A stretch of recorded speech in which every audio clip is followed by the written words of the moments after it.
여러분, 오늘 우리가 함께 나눈 본문은 잠언서의 말씀입니다. 개인적으로 잠언서는요, 제게 너무나도 특별한 성경입니다. 아마 제가 몇 번 말씀드렸기 때문에 아시는 분도 계시리라 생각하는데요. 제가 성경 중에 가장 먼저 읽은 성경이 바로 잠언서였고요. 예수님을 만나게 해준 성경이 바로 잠언서였습니다.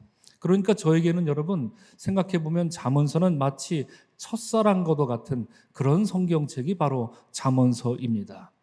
열왕기상 4장 29절과 30절을 보면 하나님이 솔로몬에게 지혜와 총명을 많이 허락해 주셔서 솔로몬은 3,000가지 잠언을 말했다 이렇게 기록할 정도로 솔로몬은 지혜에 아주 총명이 가득했던 그런 왕 중의 왕이었습니다. 그래서 잠언서 1장 1절을 보시면 다윗의 아들 이스라엘의 왕 솔로몬의 잠언이다 이렇게 잠언서가 시작하고 있는 것처럼 잠언서는 대체로 우리가 잘 아는 이스라엘의 왕 솔로몬이 쓴 교훈서입니다. 그래서 잠언서의 어디를 펼쳐봐도 예수님의 옛자가 나올 리 만무하지요. 이미 오래전 예수님 태어나시기 수백 년 전에 쓰여진 책이기 때문에 그렇습니다. 그런데 제가 잠언서를 읽었을 때 여러분 아주 신비로운 체험을 했던 그런 기억이 납니다. 마치 어떤 인격적인 분이 갑자기 제게 나타나셔서 제가 잠언서를 읽을 때 직접적이고도 아주 구체적으로 그리고 아주 친절하면서도 명확하게 잠언서를 하나씩 저에게 가르쳐 주셨던 그런 기억이 있습니다. 나중에 돌이켜보니 바로 그분이 예수님이셨습니다. 정말이지 예수님은 신비 속에서 잠언서의 말씀으로 제게 다가와 주셨고요. 이 말씀의 진리를 하나씩 제 앞에서 펼쳐 보여주셨던 그런 신비로운 역사가, 그런 기억이 제 신앙의 여정 속에 있었습니다. 그래서 잠언서는 처음부터 저에게 이것이 솔로몬의 가르침, 이런 것은 별로 중요하지 않았고요. 저는 잠언서를 읽을 때 이것은 예수님의 말씀이다. 예수님이 직접적으로 내게 하시는 말씀이다. 이렇게 다가왔던 것입니다. 그런데 사실 여러분, 저만 그런 것은 아닙니다. 초대교회 성도들은 어땠는지 아십니까? 초대교회 성도들은 잠언서를 예수님의 말씀으로 믿고 그렇게 읽었습니다. 저와 똑같이 잠언서를 대했다는 것입니다. 특별히 잠언서에 가장 많이 나오는 단어가 뭐냐면 바로 지혜, 히브리 말로 호크마라고 하는 말인데요. 이 지혜라는 단어, 초대교회 성도들은 잠언서의 지혜를 때로는 예수님과 동일시 여겼고요. 잠언서에 나오는 지혜를 때로는 성령님과 동일시하며 읽곤 했습니다. 그러니까 초대교회 사람들은요, 잠언서의 말씀을 예수 그리스도의 십자가 구원 사건에 비추어서 읽었다 하는 것입니다. 이게 무슨 말씀이냐면요, 오늘 말씀에 보면 8장 1절에 이런 말씀이 나옵니다. 지혜가 부르지 아니하느냐, 이 말씀 나옵니다. 1절의 말입니다. 이 말씀을 읽을 때 초대교회 성도들은 예수가 부르지 아니하느냐 이렇게 받아 읽었다는 것입니다. 그리고 때로는 성령께서 부르지 아니하느냐 이렇게 이 말씀을 받아 읽었다는 얘기입니다. 또한 요한복음 1장 1절 보시면 어떤 말씀이 나옵니까? 태초에 말씀이 계시니라. 우리가 이 말씀 다들 잘 기억하실 것입니다. 이렇게 말하면서 말씀으로 오신 예수께서 본래 태초로부터 계신 분이었다. 요한복음은 우리에게 그렇게 선포해 주고 있는 것처럼 오늘 본문은 22절 이하를 보시면 여호와께서 그 조화의 시작 곧 태초에 일하시기 전에 나를 가지셨으며, 나가 누굽니까? 바로 지혜입니다. 만세 전부터, 태초부터, 땅이 생기기 전부터 내가 세움을 받았나이다. 여기서 내가 누굽니까? 바로 지혜였습니다. 이렇게 말하면서 이 지혜는, 잠언서에 나오는 지혜는 그냥 어디서 세상에서 이게 굴러 들어온 것이 아니라 이 지혜는 태초부터 있었던 지혜였다. 이렇게 잠언서는 우리에게 기록해 주고 있는 것입니다. 이런 이유로 오늘 우리가 삼위일체 기념주일을 예배 드리고 있는 것처럼 오늘 본문은 기독교 교리 중에 가장 중요한 교리 중에 하나인 삼위일체, 곧 성부, 성자, 성령이 하나 되십니다라고 하는 이 교리의 중요한 근거가 되기도 합니다. 여러분, 제 얘기를, 개인적인 얘기를 조금 더 말씀드리고 싶습니다. 저는 중학교 3학년이었던 1986년 이 교회란 곳에 처음 나갔습니다. 6월 29일이고요. 토요일 4시 학생부 예배에 처음 나갔습니다. 당시 수련회에 참가해서 같은 학년 친구들과 함께 처음 읽었던 책이 무엇일까요? 성경이 무엇일까요? 바로 잠언서였습니다. 당시 중학교 3학년 담당 선생님 박미정 선생님이셨는데 이렇게 둥그렇게 둘러앉은 친구들에게 잠언서가 뭔지 아냐고 물었던 그런 기억이 납니다. 수련회 기간 동안의 말입니다. 저는 당시에 교회를 나간 지 몇 주밖에 되지 않았기 때문에, 게다가 제가 좀 수줍음이 많습니까? 그래서 다른 친구들이 대답하겠거니 하면서 저는 입을 다물고 꼭 다물고 나한테 안 물어봐야 될 텐데 하는 그런 걱정까지 하면서 고개를 푹 숙이고 있었는데요. 친구 중에 장난기 있는 한 녀석이 이렇게 선생님에게 대답합니다. 잠언서는요, 잠이 안 올 때 읽는 책입니다. 이렇게 대답을 했습니다. 그래서 다 같이 크게 웃었던 그런 기억이 납니다. 그런데 여러분, 저는 정말 그런 줄 알았습니다. 친구가 그렇게 말했을 때, 성경에는 잠 안 올 때 읽으라고 하는 그런 성경도 있나 보다. 당시 교회를 처음 나갔다가 정말 잠언서가 그런 책인가 보다. 저는 정말 그렇게 몇 주 동안 그렇게 믿었던 기억이 납니다. 여러분, 잠언이라는 말은 무슨 뜻입니까? 사전을 찾아보면 잠언이란 말은 이렇게 설명합니다. 사람이 살아가는데 훈계가 되는 짧은 말, 이렇게 말합니다. 이렇게 사전적 정의를 찾고 보니 좀 따분하게 들립니다. 그래서 저 좀 걱정이 되는 것이, 오늘 설교 도중에 우리 하나님이 사랑하셔서 정말 우리 중에 누군가에게 잠을 허락하셔서 그러진 않으실까 하는 그런 걱정까지도 드는데요. 그런데 바로 그때 선생님이 그 친구의 농담을 받아치면서 하신 말씀이 아직도 제 기억에 생생합니다. 그때 선생님은 우리들에게 잠언의 잠자가 어떤 잠자인지 아냐고 물어보십니다. 그렇게 물으시면서 잠언의 잠자는 바늘을 뜻하는 바늘 잠자, 그리고 말씀 언자로 되어 있다, 이렇게 가르쳐 주셨습니다. 인생을 살아갈 때에 마치 바늘과도 같은 말씀이 잠언서라는 거였습니다. 그러면서 그때 덧붙이시기를, 잠이 안 올 때 읽으라고 잠언서가 아니라 오히려 잠이 올 때 정신 번쩍 들기 위해 바늘로 허벅지를 찌르듯이 읽는 책이 잠언이어야 한다고 이렇게 명쾌한 가르침을 주셨습니다. 지금 생각해봐도 그 선생님의 가르침은 참 기막힌 가르침이다, 이렇게 생각하게 됩니다. 여러분, 교회 학교 교육이 그래서 중요한 것입니다. 거의 35년 전에 들었던 이야기를 목사가 된 지금 제가 여러분들에게 인용을 하고 있지 않습니까? 그렇습니다. 잠언서는요, 그리스도인들에게 있어서 날카로운 바늘과 같은 말씀입니다. 아니, 그래야 합니다. 읽을 때마다, 이 잠언서를 펼치고 읽을 때마다 소리가, 따끔하다, 이런 소리가 터져 나올 정도로 우리 삶을 향한 날카로운 지혜의 말씀으로 이 말씀을 받아 읽어야 하는 것입니다. 그런데 이 말씀을 읽고도 찔림이 없습니다. 아무런 느낌도 없습니다. 아프지 않는다면 뭔가 잘못된 것을 여러분들은 직감적으로 아셔야 합니다. 내 영혼에 좀 문제가 있는가 보구나. 내 영적 생활에 뭔가 문제가 있는가 보구나. 바로 그런 영적 생활의 바로미터가 되는 책이 무엇이냐? 바로 잠언서라 하는 것입니다. 그만큼 여러분, 잠언서는 우리에게 너무나도 중요한 영적인 각성을 전해주고 있습니다.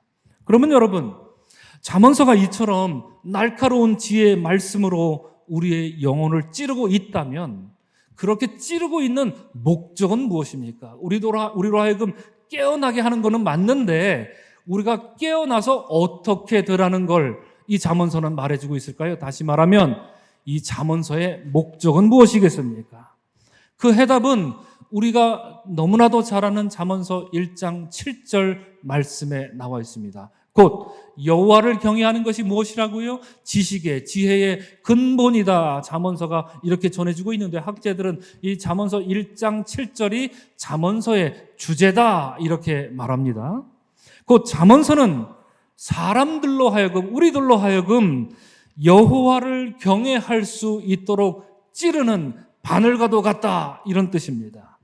사람들은 여러분 입으로는 여호와를 경외합니다 이렇게 곧잘 말합니다. 우리도 기도할 때 여호와를 경외합니다라는 표현을 곧잘 씁니다. 하지만 세상을 살다 보면 여러분 사실 여호와를 경외하는 것이 무엇인지 모르고 살 때가 많습니다. 또한 하나님을 경외하지 않으면서 경외하고 있는 것처럼 착각 속에 살아가는 경우도 왕왕 있습니다. 누구라도 예외 없이 말입니다. 그 정도로 이 세상에서 살아나갈 때 우리의 삶은 우리의 영혼을 무뎌지게 만든다는 얘기입니다. 그래서 잠언서는 그런 우리의 영혼이 깨어나도록 따끔한 침을 놓아주심으로 우리의 영적인 혈과 맥을 꿰뚫어주는 살아있는 하나님의 말씀인 것입니다. 사랑하는 성도 여러분, 이 예배에 나오신 여러분들을 축복합니다. 오늘 잠언서의 말씀으로 말미암아 여러분들의 영적인 혈과 맥이 새롭게 뚫림으로 하나님을 경외하게 되는 우리 모두가 되기를 주님의 이름으로 간절히 축원합니다. 아멘. 그래서 여러분 한 가지 더 묻게 됩니다. 우린 더 물어야 합니다. 그러면 여호와를 경외한다라는 것은 무엇입니까? 무엇이 여호와를 경외하는 것이겠습니까? 경외라고 하는 말은 또한 한자로 공경할 경자와 두려워할 외자를 쓰는데요. 성경 원어로 보면 이르아 이렇게 읽습니다. 이르아라고 해서 그 뜻은 한자처럼 존경하다 그리고 무서워하다 두 가지 의미를 다 담고 있습니다. 경외라고 하는 말은 그러니까 아주 기가 막힌 성경 번역입니다. 여러분, 하나님을 존경하면서도 무서워한다는 것은 무슨 뜻입니까? 이것은요, 언제 어디에서라도 하나님의 절대적인 주권을 인정하겠다라는 얘기입니다. 이 예배당에서만 하나님의 주권을 인정하겠다라는 것이 아니라 언제 어디서라도 나는 하나님의 주권을 인정하며 살겠습니다라고 하는 그 말이 여호와를 경외하는 것입니다. 모든 것을 언제 어디서라도 모든 것을 하나님 앞에서 행하는 것처럼 하겠습니다 하는 그런 결단이 여호와를 경외하는 것입니다. 어떤 상황 속에서라도 어디에 있더라도 하나님의 임재를 경험하면서 하나님을 향한 존경과 두려움을 동시에 그 마음과 영혼에 품고 사는 것, 우리는 이것을 여호와를 경외한다 이렇게 부르는 것입니다. 언제 그러면 우리는 쉽게 여호와를 경외하게 됩니까? 우리 할렐루야 찬양대가 고스란히 그것을 보여줬습니다. 하나님 지으신 피조물을 바라볼 때 저절로 그 경외감에 빠지게 됩니다. 하나님 지으신 피조세계를 바라볼 때 우리의 입에서는 저절로 주님의 높고 위대하심을 내 영혼이 찬양합니다 하는 이 찬양이, 이 경탄의 말이 터져 나올 수밖에 없습니다. 그것이 여러분 여호와를 경외하는, 어떻게 보면 따지고 보면 가장 쉬운 방법입니다. 시편 기자가 하나님이여 두려움과 떨림이 내게 이르고 황공함이 나를 덮었나이다 이렇게 노래할 때 우리는 여호와를 경외하는 이 시편 기자의 마음을 어렵지 않게 아주 쉽게 읽어낼 수 있는 것처럼 말입니다.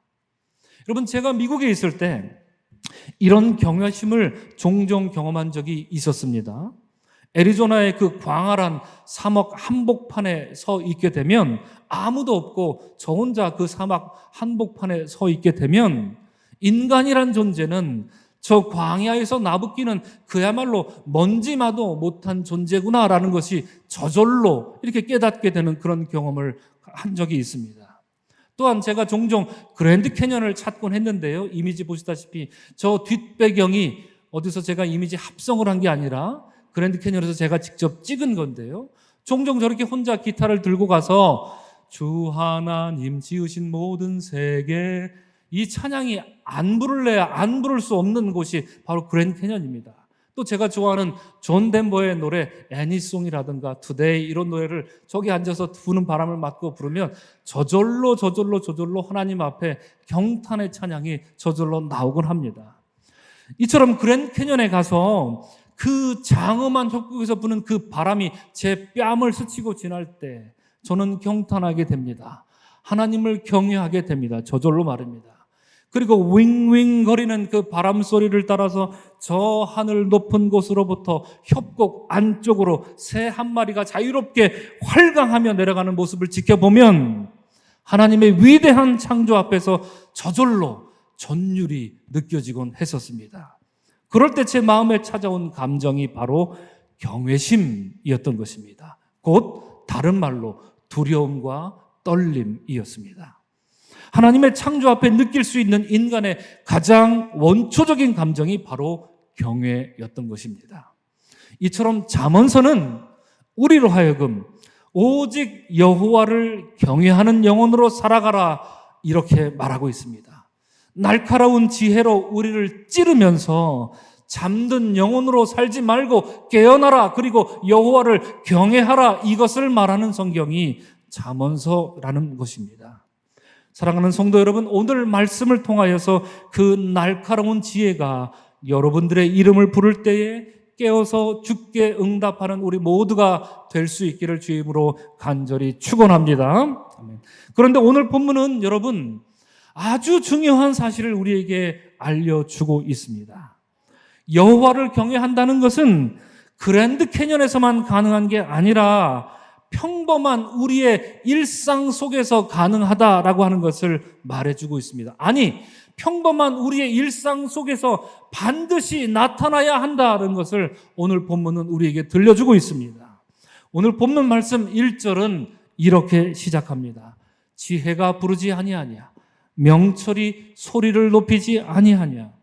지혜의 말씀은 여러분 이처럼 이해하기 어렵고 복잡한 것이 아니라 쉽게 알아들을 수 있도록 선명하고 또렷하게 우리에게 말을 걸고 있으니, 이처럼 크게 우리에게 말을 걸고 있으니 그 소리를 들으라 1절은 우리에게 말하고 있는 것입니다. 그런데 이어지는 2절과 3절과 4절로 이렇게 이어지는 말씀을 보면 그 지혜와 명철이 우리를 어디서부터 부르고 있는지를 말해주고 있습니다. 어디서부터 우리를 부르고 있습니까? 곧 길가의 높은 곳과 내거리에서, 성문 곁과 문 어귀와 여러 출입하는 문에서 지혜가 우리를 부르고 있다. 성경은, 잠언서는 우리에게 이렇게 말해주고 있습니다. 여러분, 이런 곳이 어디입니까? 길가의 높은 곳과 내거리, 성문 곁과 문 어귀와 여러 출입하는 문들, 여기가 어디입니까? 이런 곳을 우리는 어떤 곳이라고 생각합니까? 여러분, 거기는요, 여기는요, 사회적인 지위가 높아서, 아주 높아서 VIP 대접받는 사람들만 다니는 그런 특별한 장소가 아닙니다.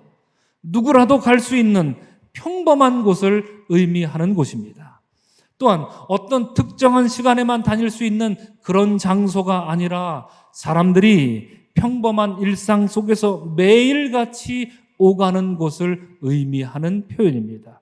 바로 그런 거리에서 우리가 지혜로부터 얻을 수 있다는 얘기입니다. 우리 서강교회로 치자면 광흥창역 1번 출구에서 여러분들을 부르고 있다는 이야기를 들려주고 있는 것입니다. 그러므로 여러분, 하나님의 지혜는 평범한 우리의 일상 속에서 우리가 알아들을 수 있는 말로 우리의 귀에 말씀하신다는 것입니다. 그리고 거룩한 지혜의 말씀대로 사는 사람은 평범한 일상 속에서 하나님을 경외하는 모습이 반드시 드러나야 한다 하는 것도 동시에 말하고 있는 것입니다.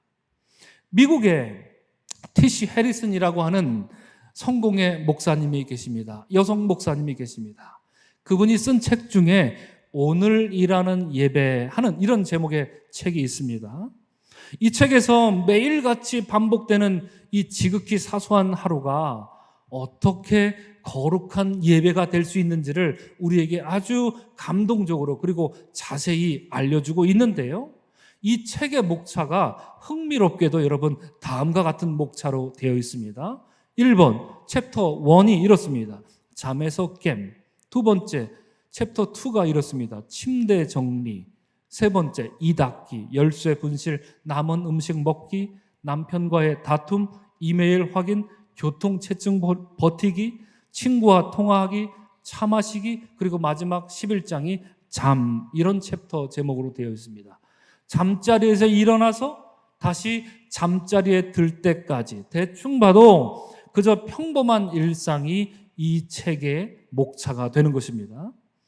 여러분들은 어떠하십니까? 여러분들 아침에 일어나서 곧바로 침대 정리를 보통 하시나요? 안 하시나요? 아니, 오늘은 어떠셨습니까? 오늘 교회 오시기 전에 나는 침대 정리를 내가 스스로, 남이 해주는 거 말고요, 내가 스스로 하고 왔다. 한번 손을 살짝 한번 들어볼까요? 오늘 예배 시간에. 네, 손 내리십시오. 많지가 않으십니다. 네, 많지가 않으십니다. 네, 어떻습니까? 여러분, 우리가 보통 특별 새벽 기도 보통 할 때에 어떻습니까? 허겁지겁 이렇게 새벽 기도 나올 때 여러분들의 모습은, 집에서의 여러분들의 모습은 어땠습니까? 예배당에서 아주 정갈한 마음으로 기도하기 위해서 아이러니하게도 우리는 우리의 침대를 마구 어지르고 내버려두고 나오는 경우가 많습니다. 무슨 말씀 드리는지 아시리라 생각합니다. 예배당에 나와서 고요히 기도할 그 시간을 맞추기 위해서 우리는 길에서 서둘러 아주 바쁘고 또 거칠게 운전을 하기도 합니다. 얼마나 아이러니입니까? 이 저자인 해리슨 목사님은 이렇게 말합니다.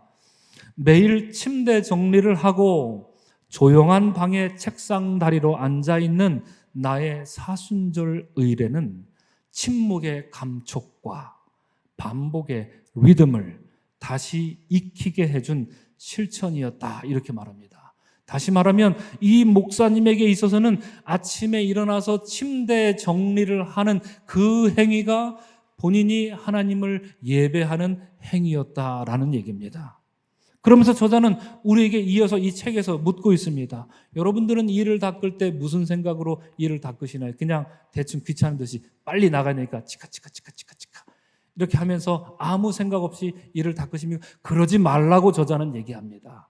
하나님 주신 소중한 나의 몸을 닦는 행위이니 굉장히 감사하는 마음으로 오늘도 이를 닦을 수 있으므로 감사합니다 하는 그런 마음으로 이를 닦으라고 그렇게 말하고 있습니다. 또 챕터 중에 이런 챕터가 있습니다. 남은 음식 먹기. 여러분 어떻게 그런 남은 음식을 드십니까? 아이, 다 식어 빠졌네. 이렇게 불평하면서 그 음식을 드십니까? 맛이 좀 덜하네. 이렇게 드십니까? 그러지 말라고 저자는 얘기합니다. 그 음식이라도 먹게 되었으니 하루 일용할 양식을 주신 하나님께 얼마나 감사한가 하는 그런 마음을 가지고 남은 음식을 먹으라 저자는 그렇게 말하고 있습니다. 또 남편과 부인과 혹은 가족 간에 다툴 때 어떤 마음으로 다툽니까? 이것도 묻고 있습니다. 교통체증으로 길이 막혀서 약속 시간에 가지 못하게 됐을 때 무슨 생각으로 여러분들은 그 차 안에 있습니까? 이걸 묻고 있습니다. 여러분, 이 챕터를 읽었을 때 저도 제 경험이 생각났습니다. 오래전 일입니다. 지금 요즘엔 이렇지 않습니다. 오해하지 마십시오.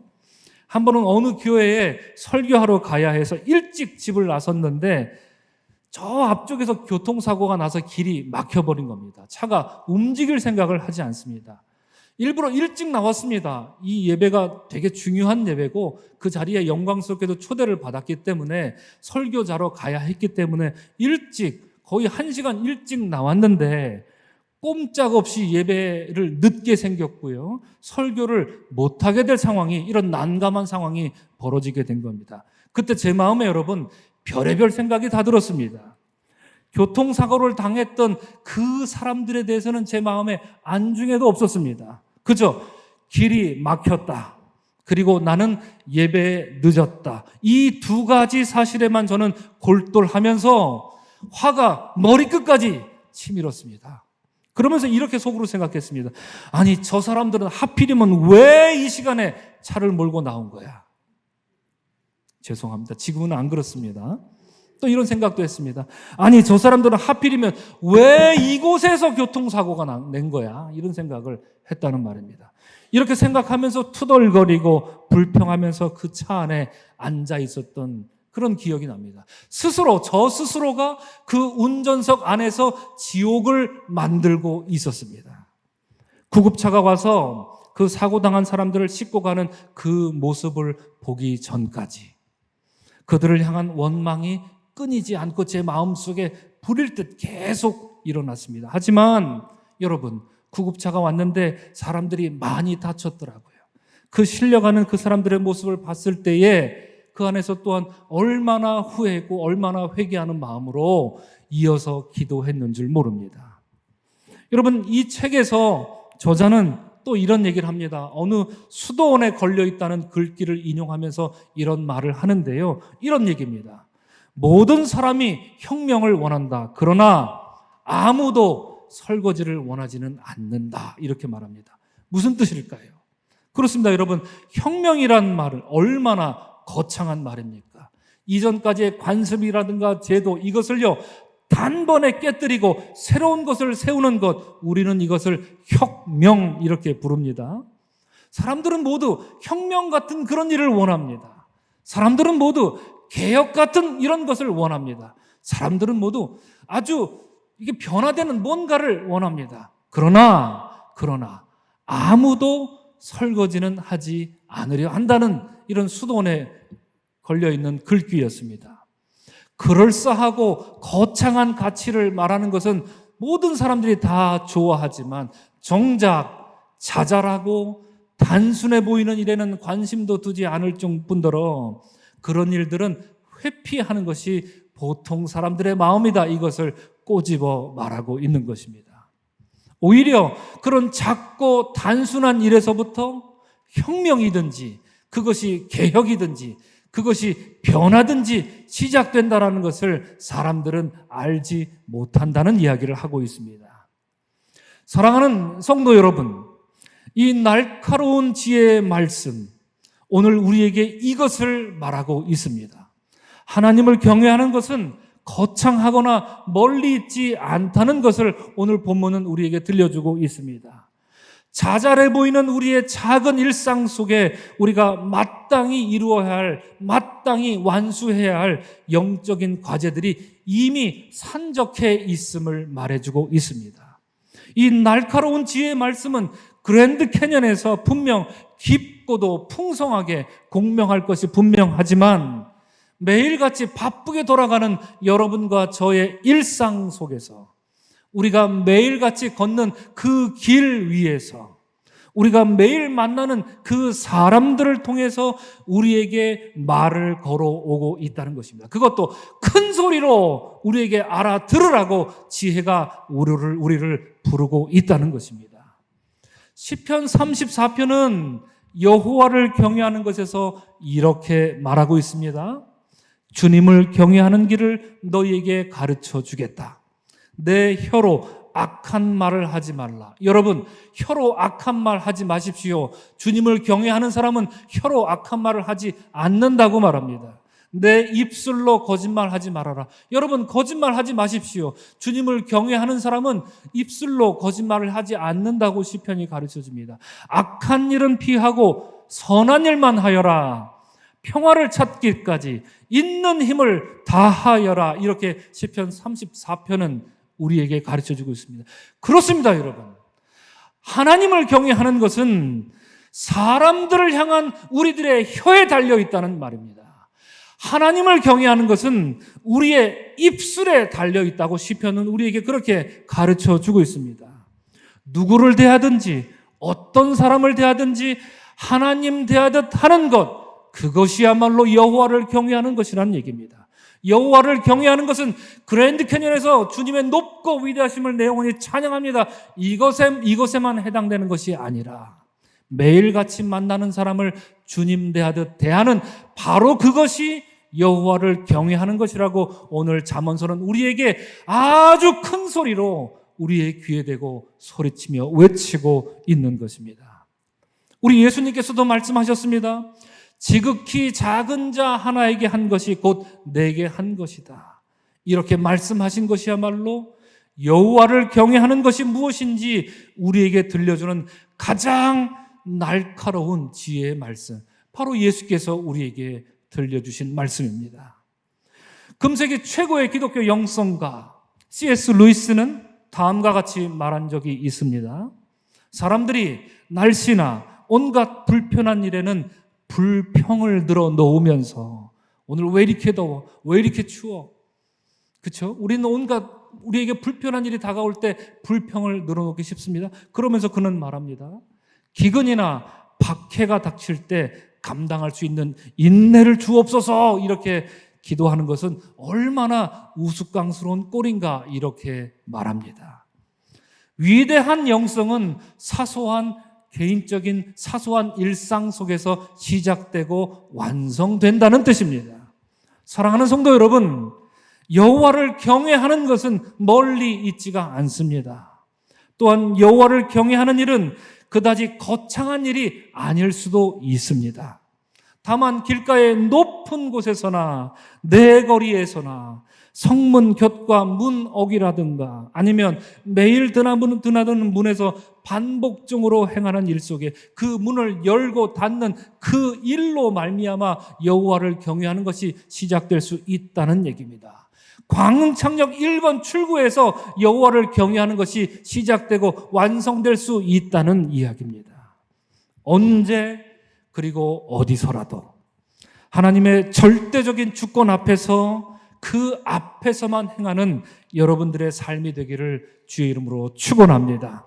여러분, 지금까지 무뎌진 영혼으로 살고 있었다 하더라도 이 날카로운 지혜의 말씀이 여러분들의 이름을 크게 부를 때, 여러분들이 아침에 깨고 밤에 자고 할 때, 여러분들의 일상 속에서 여러분들의 이름을 크게 부를 때에 이에 삶의 변화로 응답할 수 있는 우리 모두가 되기를 주의 이름으로 축원합니다. 그리하여 바울이 권면했던 것처럼 항상 복종하여 두렵고 떨림으로 구원을 이루어 나가는 우리 모든 서강인들 되시기를 주의 이름으로 간절히 축원합니다. 아멘. 기도하겠습니다. 사랑의 하나님, 감사합니다. 주님 지으신 창조물들을 바라볼 때 우리의 입에서는 경탄의 신음이 터져 나옵니다. 주님의 높고 위대하심을 우리 영혼이 그야말로 찬양하고 싶습니다. 그러나 때때로 우리의 일상을 돌이켜보니 우리의 일상은 여호와를 경외하는 것과 너무나도 먼 그런 삶을 살아왔음을 고백합니다. 주님, 여호와를 경외하는 것이 가장 가까이 있는 내 가족에게 있었음을 고백합니다. 함께 예배하는 우리 옆에 앉은 성도, 바로 그곳에 여호와를 경외하는 것이 있었음을 고백합니다.